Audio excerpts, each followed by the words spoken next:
رضیہ اور احمد سے ملیے۔ یہ دونوں شہر میں گاؤں سے سفر کر کے انٹرویو دینے آئے ہیں۔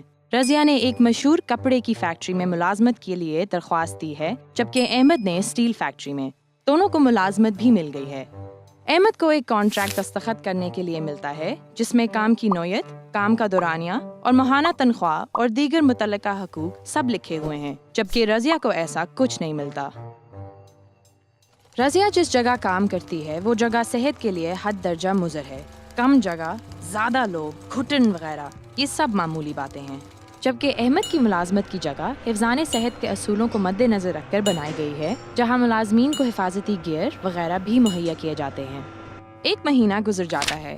جب تنخواہ کا دن آتا ہے تو احمد اپنی پوری تنخواہ مہینے کی پہلی تاریخ کو ہی وصول کر لیتا ہے۔ رضیہ کو تنخواہ لینے کے لیے دفتر کے کافی چکر لگانے پڑتے ہیں، اور جب اسے تنخواہ ملتی ہے تو وہ وعدے سے بھی کم ہے۔ ایک بدقسمت دن دونوں کام کے دوران زخمی ہو جاتے ہیں۔ احمد کو فوراً رخصت مل جاتی ہے اور اس کے ہسپتال کے اخراجات بھی ادا کیے جاتے ہیں، جبکہ رضیہ گھر میں بے حال و پریشان بیٹھی ہے۔ اس کے پاس ہسپتال کے اخراجات کے پیسے نہیں ہیں۔ وہ پریشان ہے کہ اگر وہ اپنے کام پر نہ گئی تو اس کی تنخواہ میں سے اس کے پیسے بھی کاٹے جائیں گے۔ جب رضیہ کچھ دنوں کے بعد واپس دفتر جاتی ہے تو اس کا باس چھٹیوں کی وجہ سے اس سے ناراض ہے۔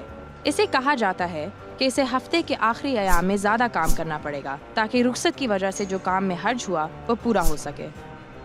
چنانچہ رضیہ کو اضافی گھنٹے کام کرنا پڑتا ہے، مگر اسے اس کے عوض ذرا سی بھی اجرت نہیں ملتی۔ احمد کو بھی کہا جاتا ہے کہ وہ اضافی وقت لگائے، مگر ساتھ میں اسے یہ بھی بتایا جاتا ہے کہ اسے اس کے عوض اضافی تنخواہ بھی ملے گی۔ کچھ دنوں کی سخت محنت کے بعد رضیہ کو افواہیں سننے کو ملتی ہیں کہ بجٹ میں کٹوتی کے باعث کچھ لوگوں کو ملازمت سے فارغ کیا جا رہا ہے۔ چنانچہ وہ اپنے باس سے رابطہ کرتی ہے، جو اسے یقین دلاتا ہے کہ ایسا کچھ نہیں ہوگا، مگر یقین دہانی کے باوجود اسے چند دنوں بعد ملازمت سے برخاست کر دیا جاتا ہے۔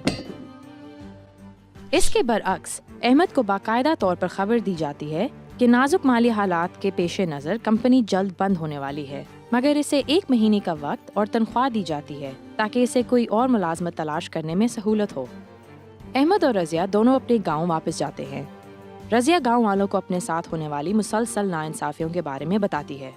احمد کو یہ سن کر دھچکا لگتا ہے، کیونکہ اس کا تجربہ بالکل مختلف ہے۔ احمد رضیہ کو بتاتا ہے کہ ایک ملازم کے کیا حقوق ہوتے ہیں، اور یہ کہ کانٹریکٹ کی کیا اہمیت ہے اور وہ کیوں ضروری ہے۔ رضیہ کو احساس ہوتا ہے کہ نئی ملازمت میں وہ اپنے 5 حق یاد رکھے گی جو مندرجہ ذیل ہیں۔ 1. کانٹریکٹ یا معاہدہ جس میں کمپنی کی پالیسیاں، تنخواہ، رخصت اور کام کرنے کا دورانیہ سب چیزیں ثبت ہیں۔ 2. ایک محفوظ اور صحت افزا کام کرنے کی جگہ۔ 3. رخصت ہونے کے بارے میں معلومات اور زخمی ہونے کی صورت میں ہر جانے کا ذکر۔ 4. اضافی کام کرنے کی صورت میں اضافی تنخواہ۔ 5. برطرفی سے پہلے مہینے بھر کا نوٹس یا پھر تنخواہ کی فراہمی۔ شہریوں، ملازمت میں استحصال سے بچنے کے لیے ان 5 حقوق کو یاد رکھیے، کیونکہ ایک باخبر شہری ایک بااختیار شہری ہوتا ہے۔